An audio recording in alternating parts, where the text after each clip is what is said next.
الحمد لله وحده والصلاة والسلام على من لا نبي بعده وعلى آله وصحبه ومن تبعه اما بعد۔ محترم حاضرین کرام، طلبہ عزیز، آئیے آج کے اس مجلس میں سیرت شیخین حضرت ابو بکر صدیق رضی اللہ تعالیٰ عنہ اور حضرت عمر فاروق رضی اللہ تعالیٰ عنہ کے حیات اور ان کے کارنامے پر جو سلسلہ چل رہا ہے، آج کے اس حلقے میں حضرت عمر فاروق رضی اللہ تعالیٰ عنہ کی زندگی کا ایک اہم اور روشن پہلو، آپ کے بلند و بالا اخلاق اور امتیازی صفات پر ایک سرسری نظر ڈالتے ہیں۔ حضرت عمر فاروق رضی اللہ تعالیٰ عنہ کے بلند و بالا اخلاق اور عالی صفات تو بہت ہیں، جو سیرت و تاریخ کی کتابوں میں لکھا ہوا ہے، لیکن ان صفات میں آپ کی شجاعت و بہادری اور آپ کی جرأت و دلیری کا جو واقعہ ہے وہ بہت ہی تابناک ہے، اور حضرت عمر فاروق رضی اللہ تعالیٰ عنہ اپنی شجاعت و بہادری کی وجہ سے بہت ہی زیادہ مشہور تھے۔ ان میں سے ایک واقعہ کہ جب حضرت عمر فاروق رضی اللہ تعالیٰ عنہ اسلام میں داخل ہوئے، جب آپ نے اسلام قبول کیا، اس وقت مسلمانوں کی تعداد تھوڑی تھی، تقریباً 40 کے قریب تھے، اور سارے مسلمان چھپ چھپا کر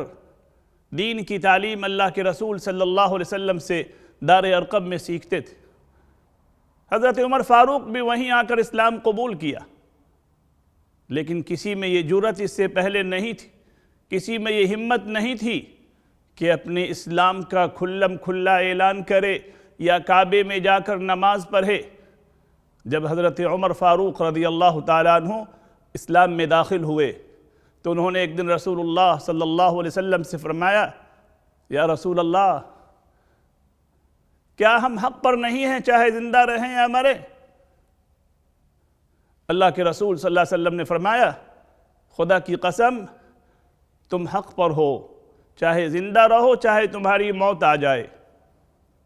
حضرت عمر فاروق رضی اللہ تعالیٰ عنہ نے قسم کھا کر کہا کہ قسم ہے اس ذات کی جس نے آپ کو مبعوث فرمایا ہے نبی بنا کر، جب ہم حق پر ہیں تو یہ چھپنا چھپانا کیسا؟ یا رسول اللہ، ہم ضرور نکلیں گے۔ آپ کے کہنے پر تمام مسلمان جو دار ارقم میں تھے وہ 2 صف میں نکلے۔ ایک صف میں آگے حضرت حمزہ بن عبد المطلب تھے، دوسرے صف میں حضرت عمر تھے، اور یہ پہلا موقع تھا کہ مسلمان کھلے عام اپنے اسلام کا اظہار کرتے ہوئے نکلے، کعبہ میں گئے، طواف کیا، نماز پڑھی۔ جب یہ کفار مکہ نے دیکھا تو ان میں کوہرام مچ گیا، ان کو ایسی تکلیف پہنچی، ایسا صدمہ پہنچا کہ اس سے پہلے کبھی نہیں پہنچا تھا۔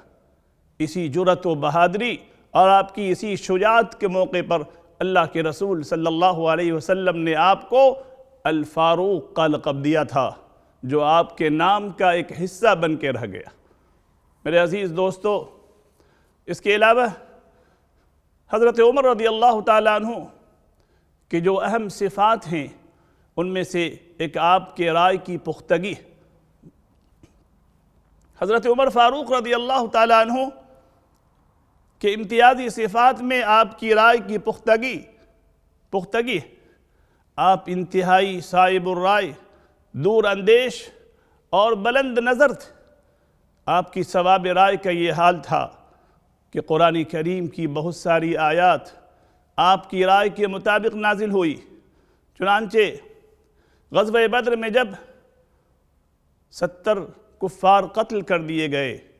اور 70 کو قید کر کے لایا گیا مدینہ، تو حضرت ابو بکر صدیق کی رائے تھی کہ سب کو فدیہ لے کر چھوڑ دیا جائے۔ حضرت عمر رضی اللہ تعالیٰ عنہ کی رائے تھی کہ سب کا سر قلم کر دیا جائے، یعنی قتل کر دیا جائے۔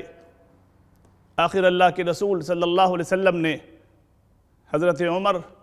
حضرت ابو بکر صدیق کی رائے کے مطابق ان کفار قیدیوں کو فدیہ لے کر چھوڑ دیا۔ حضرت عمر کی رائے کے مطابق قرآن کریم کی آیت نازل ہوتی ہے، ما كان لنبی ان یکون له اسرى حتى يسخن في الارض۔ پوری آیت نازل ہوتی ہے جس سے اندازہ ہوتا ہے کہ حضرت عمر کی رائے وہی تھی جو اللہ تبارک و تعالی کا حکم تھا۔ اسی طرح دوسرے موقع پر مقام ابراہیم پر نماز کے بارے میں حضرت عمر نے اللہ کے رسول سے فرمایا کہ یا رسول اللہ، کیا اچھا ہوتا کہ آپ اس جگہ پہ نماز پڑھتے، مقام ابراہیم پر۔ قرآن کریم کی آیت نازل ہوتی ہے، وَاتَّخِذُوا مِن مَّقَامِ إِبْرَاهِيمَ مُصَلًّى۔ اسی طرح رئیس المنافقین عبداللہ ابن ابی بن سلول کی نماز جنازہ کے بارے میں حضرت عمر کی رائے تھی کہ آپ صلی اللہ علیہ وسلم اس کی نماز جنازہ نہیں پڑھائیں، لیکن آپ نے اس کی نماز جنازہ پڑھا دی۔ قرآن کریم کی آیت حضرت عمر فاروق رضی اللہ تعالیٰ عنہ کی رائے کے مطابق نازل ہوتی ہے، وَلَا تُصَلِّ عَلَىٰ أَحَدٍ مِّنْهُمْ مَاتَ أَبَدًا وَلَا تَقُمْ عَلَىٰ قَبْرِهِ۔ میرے عزیزو، یہ حضرت عمر رضی اللہ تعالیٰ عنہ کی ثواب رائے اور آپ کی رائے کی پختگی تھی کہ جو آپ کے دل میں آتا وہی اللہ تبارک و تعالیٰ کا حکم نازل ہوتا۔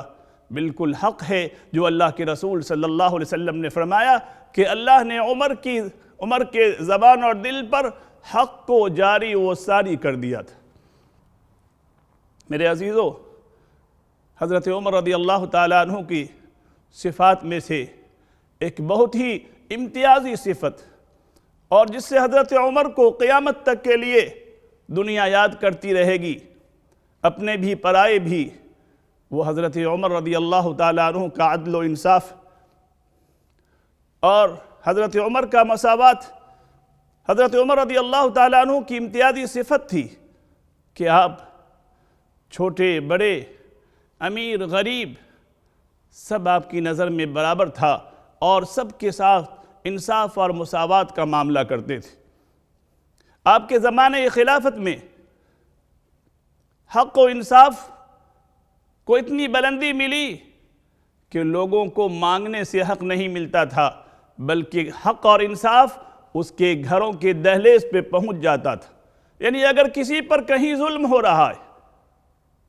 تو انصاف، حضرت عمر کا انصاف اس کے گھر میں پہنچ جاتا تھا اور اس کو حق دلاتا تھا۔ میرے بزرگوں اور دوستو، حضرت عمر رضی اللہ تعالیٰ عنہ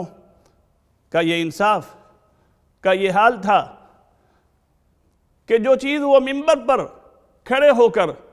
جس چیز کا لوگوں کو حکم دیتے تھے کہ فلاں چیز کی پابندی کرو، وہ اپنے گھر والے کو بھی کہتے تھے۔ چنانچہ حضرت عبداللہ بن عمر رضی اللہ تعالیٰ عنہ فرماتے کہ جب حضرت عمر منبر پر لوگوں کو کسی چیز سے منع کرتے یا نہ کرنے کا حکم دیتے تو گھر والوں کو جمع کرتے اور کہتے کہ میں نے لوگوں کو فلاں فلاں کام سے منع کیا ہے، لہذا وہ تمہاری طرف ایسے ہی دیکھیں گے جیسے چیل کوے گوشت کی طرف دیکھتے ہیں۔ اگر تم لوگ وہ کام کرو گے تو وہ بھی شروع کر دیں گے، لہذا سن لو، خدا کی قسم اگر تم میں سے کسی نے وہ کام کیا جس کام سے میں نے لوگوں کو منع کیا ہے تو تم کو دوہری سزا دوں گا۔ یہ حضرت عمر کا انصاف کا ایک ادنا سا نمونہ ہے۔ حضرت عمر رضی اللہ تعالیٰ عنہ کے نزدیک عدل و انصاف میں امیر و غریب، حاکم و محکوم، شریف و رذیل، اپنے پرائے، کافر و مسلمان سب برابر تھے، سب کے لیے ایک ہی قانون تھا۔ حقیقت یہ ہے کہ حضرت عمر نے اپنے دور خلافت میں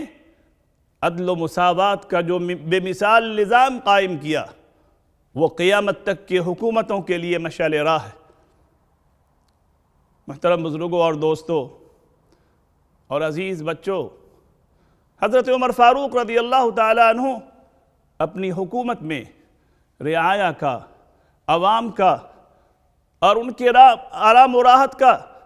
اتنا زیادہ خیال تھا کہ ان کی آرام و راحت کے لیے اپنی آرام و راحت کو قربان کر دیتے تھے۔